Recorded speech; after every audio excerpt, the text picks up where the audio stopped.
Hi everyone, my name is Monique. And I'm Naveen from Before You Play. And today we're going to be giving our thoughts on the newest title from Stonemaier Games called Apiary. Yes, this game is designed by Connie Vogelmann. It plays 1 to 5 players, and the theme of this game is humans are no longer inhabiting Earth, and so another species has kind of risen up and created their own society, a larger society, which is more advanced.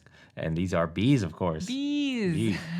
Yes, this game takes place in a post-apocalyptic world where humans are gone for some reason. And who would have thought that the bees would be the ones to take over? And so in this game, players play as one of 20 different factions of bees. And over the course of the game, we're going to be building up our hive and just try to score the most amount of points by the end of the game. And so today, we're going to start by giving a general overview of how the game is played, and then we'll go into our thoughts. But one thing to keep in mind is that we've only been able to play this game at 2 and at 3 players. So we won't be able to speak on the 4 or 5 player game. And if you're interested in us playing through this game on the channel, feel free to leave us a comment down below letting us know. If time permits, we'll try to get this one done. Lastly, if you like these kind of videos and you want to see more in the future, please consider subscribing. And with that, let's get started. Sure. So if you'd please direct your attention to the center of the table, we're all set up for a 2-player game of Apiary. This is the board. It's massive. The big one. Yeah. Now, just so you know, this is not going to be a full rules teach. We're just going to be giving an overview as to what the game is about so that you know what to expect. Sure. And so like we were mentioning earlier, this is a game about bees.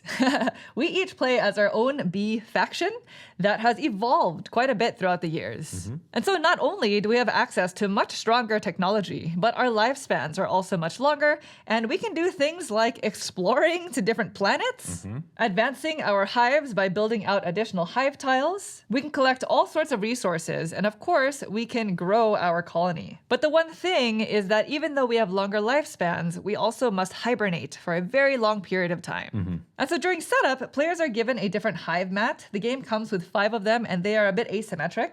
And the asymmetry is going to be in the way that you can build out your hive. Right. The game also comes with 20 different faction tiles. And so during setup, players are given 2 of these, and between the 2, you choose the one that you want to play as.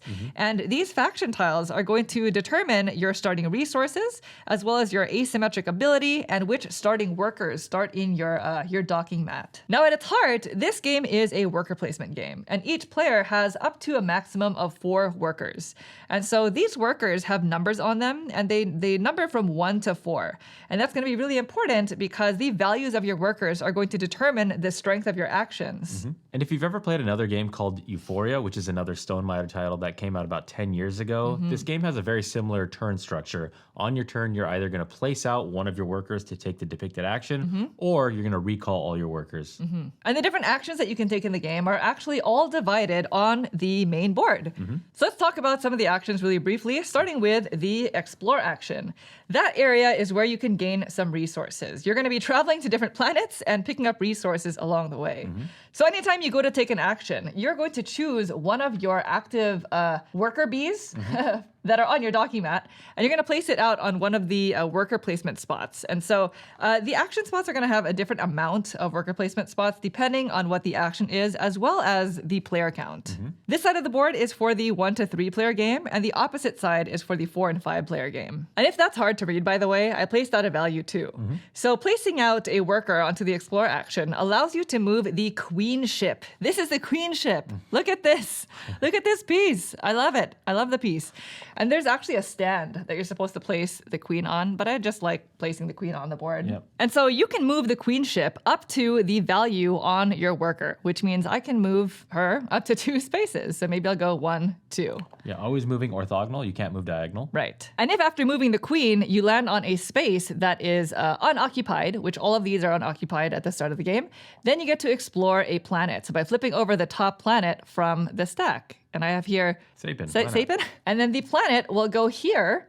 And this will be another way for you to gain resources. And actually, I first gained what's on the Explore token, which in this case is pollen. And that is one of the 3 basic types of resources in the game.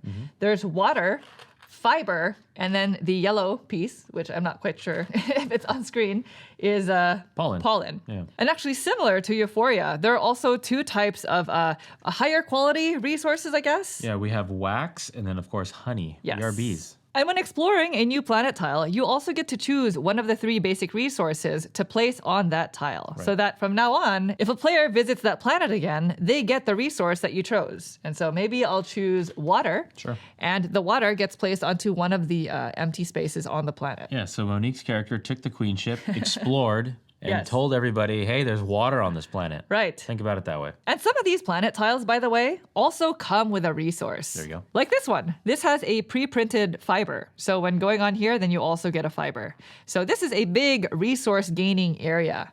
Anytime you gain resources in this game, you have to be able to hold it on your hive. So your faction tile has spaces that require specific resources to go on them. And at the end of your turn, any resources that you can't store get discarded. And for each resource that you're forced to discard this way, then you get to go up the Queen's Favor track, which is along the bottom here. At the end of the game, you'll score points depending on how far you go up the Queen's Favor track. And some other components in the game can sometimes interact with the Queen's Favor track. Now going back to the workers, after I take this action, my worker is going to stay on that spot. And so the next player who decides to take the explore action actually bumps off my worker onto the next spot and gets to take this action with the sum of the 2 values, which in this case would be 4. Yeah, because we have a plus symbol here. So it's 2 + 2, 4. So that means I could move the queen ship up to 4 spaces away. So I could do Yes. something like 1, 2, 3, 4. And that is how all of the areas that have multiple worker placement spots works.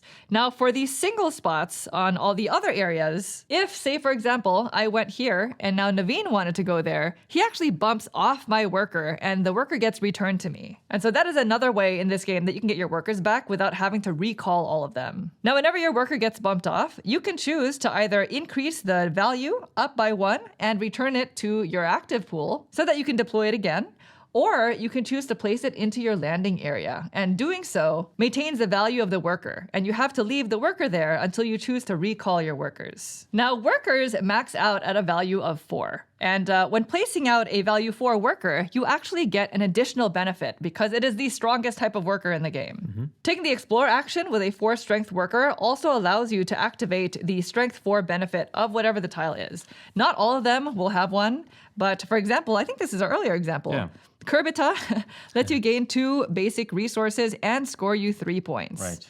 So this would be quite a strong tile to visit. Yeah. Now, one of the reasons why you might not want to fully upgrade one of your workers to a 4 is because anytime they come off the board, whether it's you recalling your workers or somebody bumping you off a space, value 4 workers will hibernate. And so this is kind of what we were referring to when we mentioned that their lifespans are longer, but they Yeah. also have to hibernate for a very long time. When they hibernate, you actually lose the worker. And you place one of your own hibernation pieces on one of the spaces in the hibernation comb. Now, there are only a certain number of spaces depending on player count. So if we were playing a 2-player game, then that would be completely blocked off. But when you place your piece there, then you gain the benefit of the space.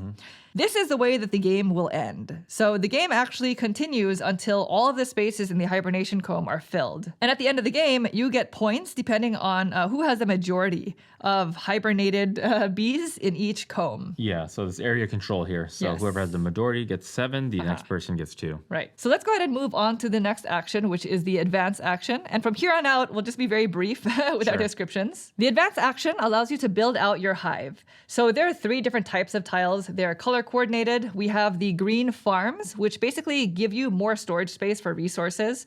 So each green tile has these storage spaces where you can place more resources on them. They also help you when it's time to collect income as well. Yes, and we'll talk about income in a second. They also score you points, but they do cost a certain number of resources. So all of the costs on the tiles are going to be at the bottom of each type of tile.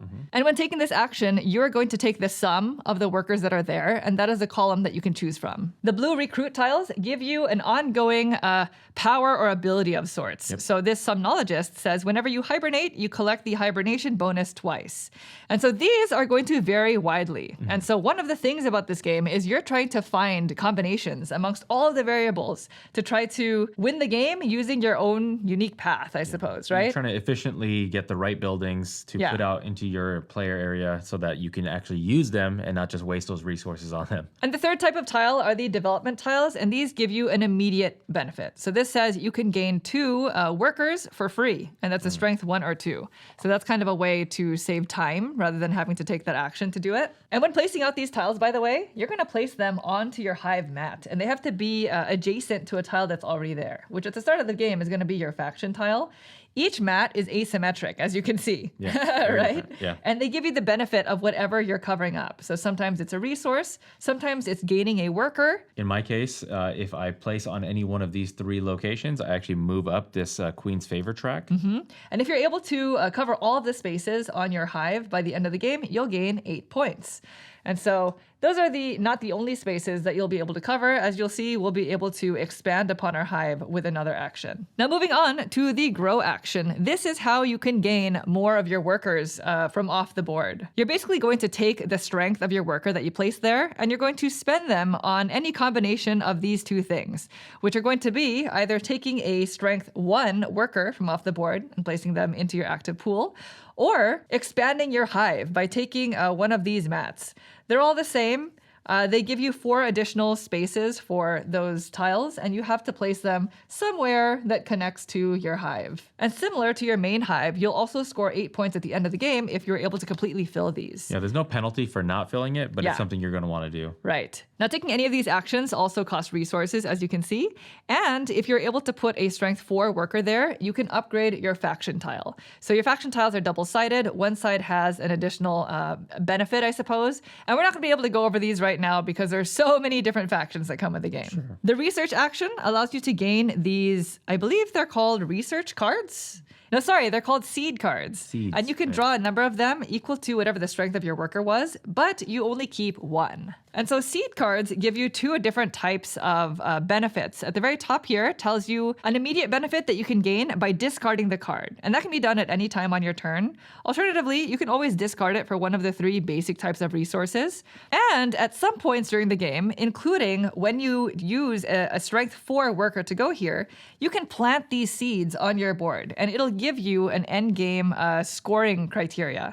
So in this example, this has 2 points per remaining worker. And actually, I think that is per remaining hibernation token. These tokens, yeah. Yes. So in drawing these, you can get lucky, but they are also a bit of a wild card, the wild card aspect of the game. Yeah, they just give you something to kind of gun for. Yeah. We also have the convert action that allows you to convert resources. So you can perform up to a number of conversions equal to the strength of your worker. And if you place a strength 4 worker here, then you can teach a dance, and you do that first. The game comes with several of these dance tiles, and you only choose 2 of them for a 2-player game to use. And so teaching a dance basically introduces an additional variable conversion factor, I guess. Sure. When teaching a dance, you get to choose a certain number of these tokens depending on which tile you're going to be teaching. So if I'm choosing the top one, then I would have to choose 2 of them. And so maybe I say dance of pollen and fiber. Yeah, sure. And then I place my token to mark that I taught this dance. From now on, when taking this action, you can also convert 1 pollen and 1 fiber into 1 honey. All players can do this, Yes. but the benefit of Monique doing this and putting her cube out there, she'll get to go up on the Queen's Favor track anytime somebody takes that action. Right. And so these are going to vary quite a bit each time you play the game. And lastly, we have the carve action, which lets you pay a certain amount of honey for one of these carved tiles, which are placed the exact same way as the other tiles,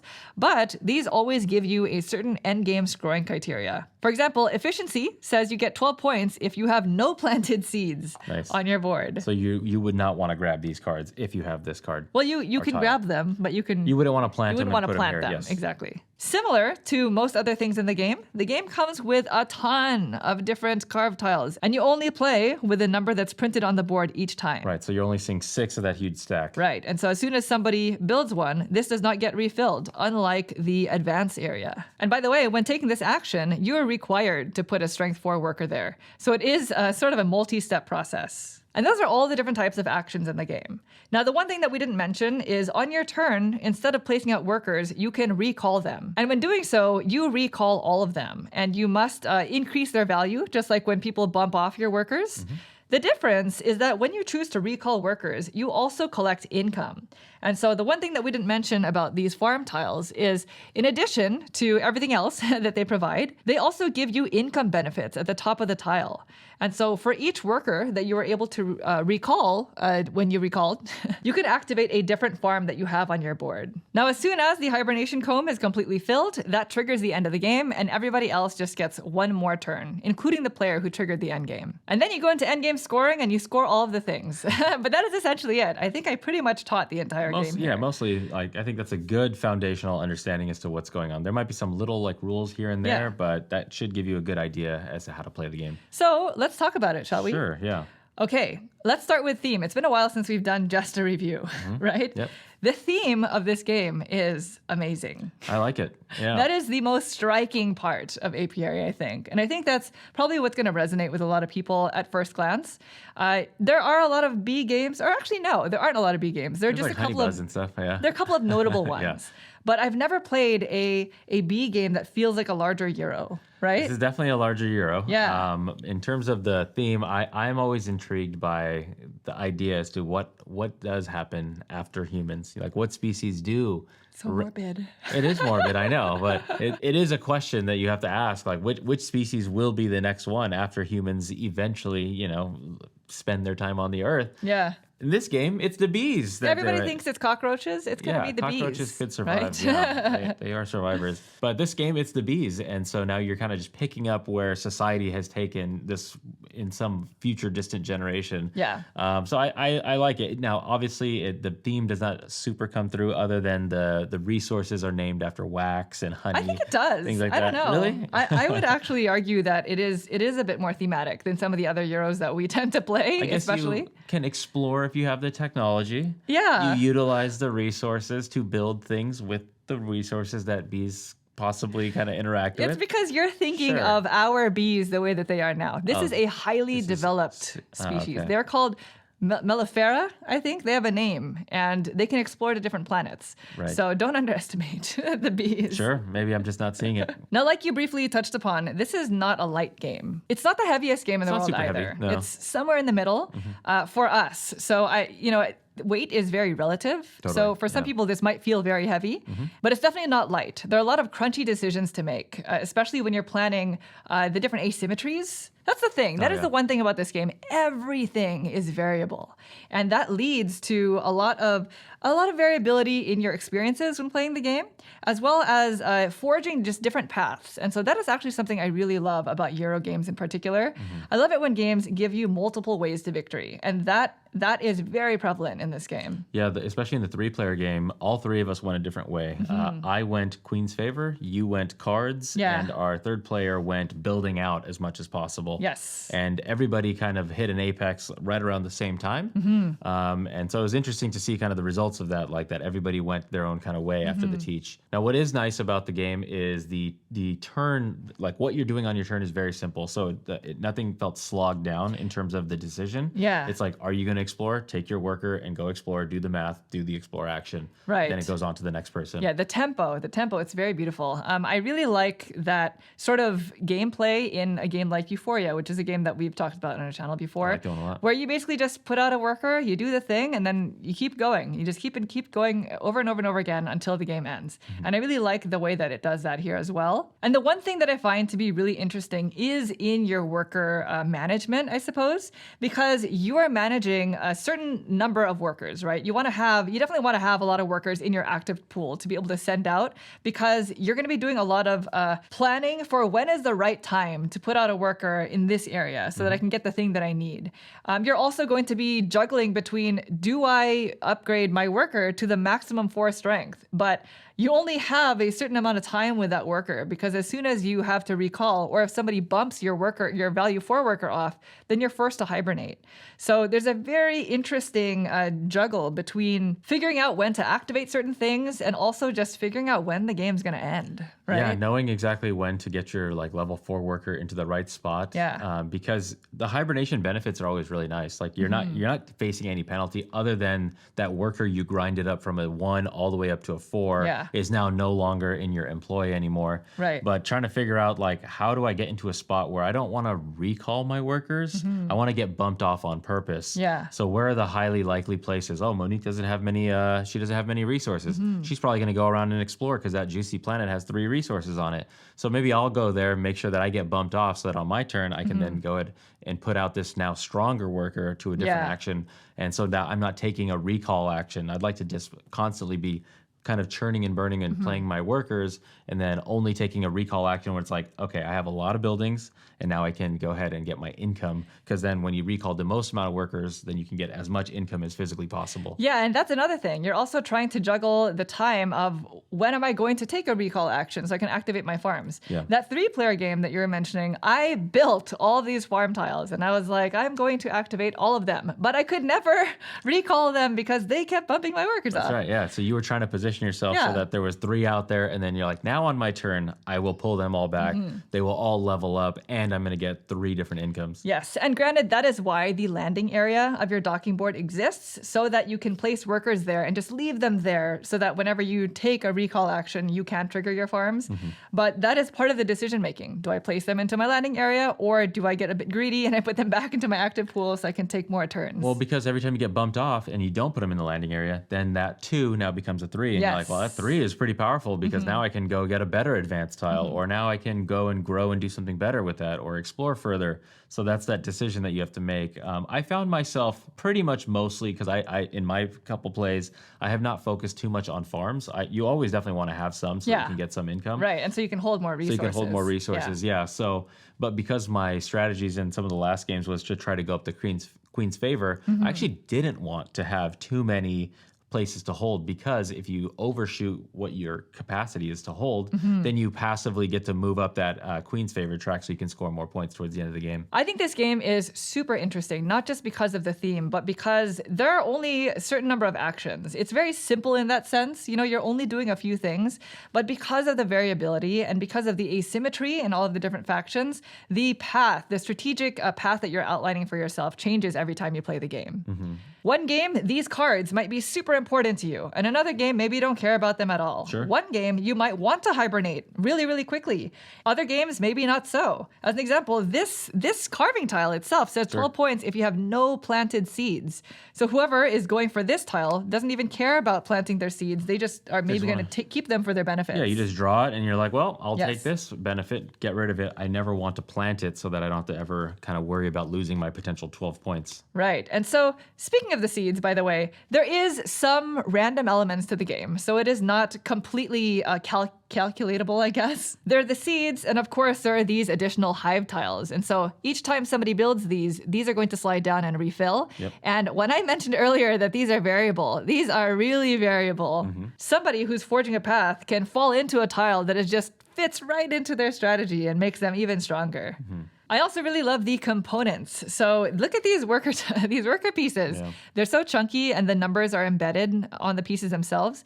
And yes, this bee. Oh my gosh, I love this bee. And it comes gray, ready to be painted.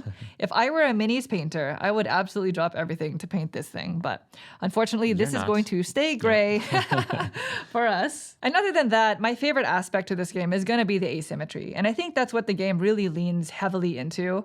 The variable tiles, each time you play the game is going to feel different because there are a ton of these tiles. There are a ton of these ones as well. You have multiple dances, 20 different faction tiles to explore. You can always play as a different hive, and they also feel different when you play as them. I know you are mentioning that there's a lot of asymmetry and variability in some of the different tiles. I will say that the farm tiles don't feel too different from each other. Every time something comes out, in the plays, I was like, okay, that income is very similar to that. What it can store is very similar to the previous ones. Yeah, I mean, I don't know how much more creative they can get with this aspect because these need to be able to store the basic types of resources and the other two types.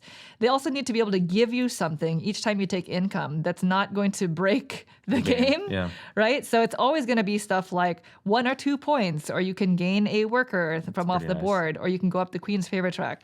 So I definitely, I know what you mean, but I also understand why they couldn't really do much else with it. You know, I think it would be too erratic if these were also really, really wild because you have these, right? Because you'd have to balance these out, and then to balance these out with the farm tiles would be very... Like, just to show you a few more examples of the recruit tiles, you have whenever you build a tile adjacent to me, you gain a pollen. Yeah, that's nice. Or when you take the research action, so sometimes these tiles will affect the types of action that you take.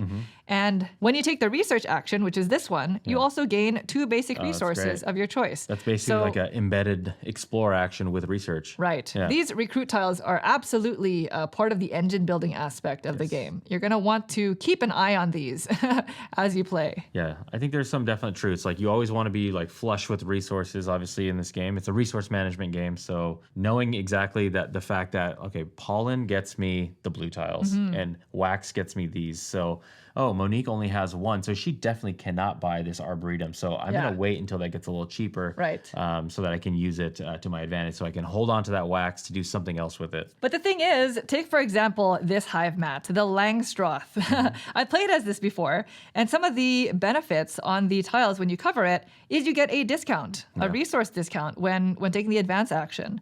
So it's going to be tough because of the asymmetry. Some things might be super strong for one player and really useless for another, right? Well, I think that's another truth in the game.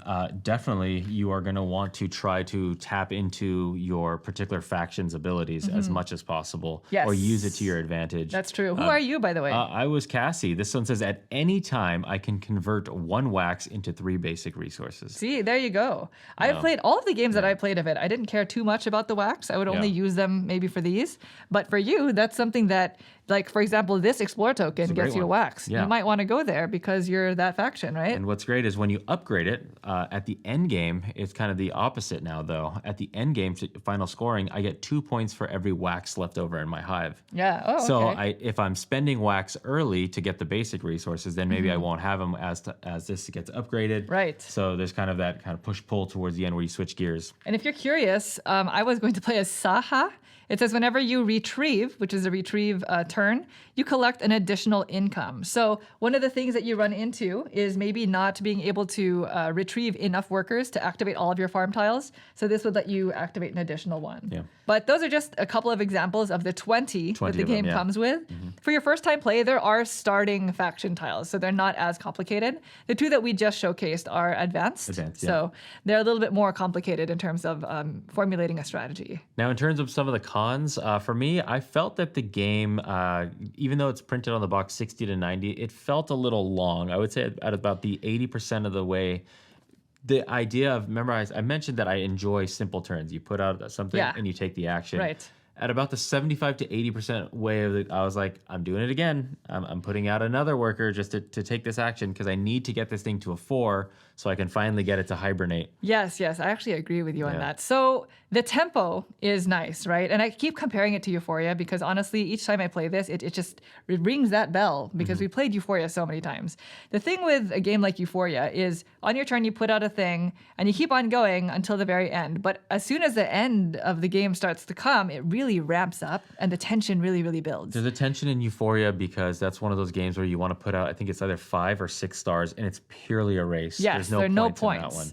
And so in this game, I kind of felt the same way where there are moments where you felt like you were just you're just doing the same thing and there was no tension building because everybody is doing their own strategy and everybody is building their own hive, and at times you can't even tell who's winning because there's a lot of endgame scoring that comes into play, and that you won't really know unless you really evaluate someone's player area, which you're not going to do. Like there's an active score track, but it was like, I think the last couple times we've played, it's been like 40% of the score is shown on the board. And then by the end game, it's like, okay, now I get an extra 10. I get an extra 12 because of this. Tiles, you score everything else. And so the game can drag, especially if the game tends to run longer than it should, because the end of the game is also variable. It really depends on how players are on the table are choosing to hibernate their workers. Sometimes they might be rewarded for hibernating quickly, and sometimes they might want to delay that. So that experience is really going to depend, but I definitely agree that the game can sort of drag. I do appreciate, though, you get the benefit for hibernating.